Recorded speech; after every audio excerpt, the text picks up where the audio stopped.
నూతన సంవత్సరం రోజున ప్రజలతో పాటు ప్రముఖులు దేవాలయాలకు పోటెత్తారు. కొత్త ఏడాది తొలి రోజున ప్రజలంతా భక్తి పారవశ్యంలో మునిగి తేలారు. తెల్లవారుజాము నుంచే పోటెత్తిన భక్తులతో ప్రధాన ఆలయాలన్నీ కిటకిటలాడాయి. కొత్త సంవత్సరాన్ని పురస్కరించుకుని యాదాద్రి శ్రీ లక్ష్మీ నరసింహస్వామి వారి ఆలయానికి భక్తులు పోటెత్తారు. నూతన సంవత్సరం కావడం, ప్రభుత్వం ఈ రోజును సెలవుగా ప్రకటించడంతో భక్తులు పెద్ద సంఖ్యలో నరసింహుని దర్శనానికి తరలివచ్చారు. దీంతో తెల్లవారుజాము నుంచే ఆలయంలో క్యూ లైన్లు భక్తులతో కిక్కిరిసిపోయాయి. కొండపైన ఉన్న బస్ బే, కళ్యాణకట్ట, పుష్కరిణి వద్ద భక్తుల కోలాహలం నెలకొంది.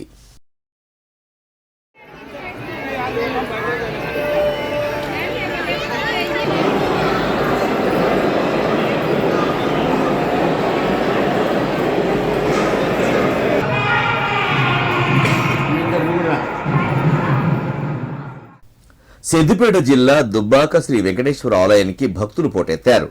ఉదయం 5 గంటల నుండే భక్తులు వెంకటేశ్వర స్వామి ఆలయానికి చేరుకుని కొత్త సంవత్సరంలో తమకు అంతా మంచి జరగాలని స్వామిని వేడుకున్నారు. దీంతో ఆలయం భక్తులతో కిటకిటలాడింది.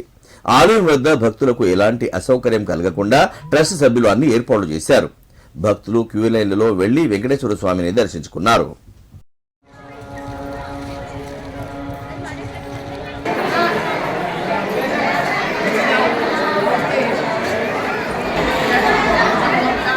సిద్దిపేట జిల్లా చిన్నకోడూరు మండలం అనంతసాగర్ గ్రామ శివార్లోని సరస్వతి ఆలయం భక్తులతో కిటకిటలాడింది. కొత్త సంవత్సరం తొలి రోజు కావడంతో ఆలయంలో అమ్మవారికి ప్రత్యేక పూజ కార్యక్రమాలు నిర్వహించినట్లు నిర్వాహకులు తెలిపారు. ప్రతి ఏడు కొత్త సంవత్సరం తొలి రోజున భక్తులు భారీగా తల్లి రానున్నట్లు తెలిపారు.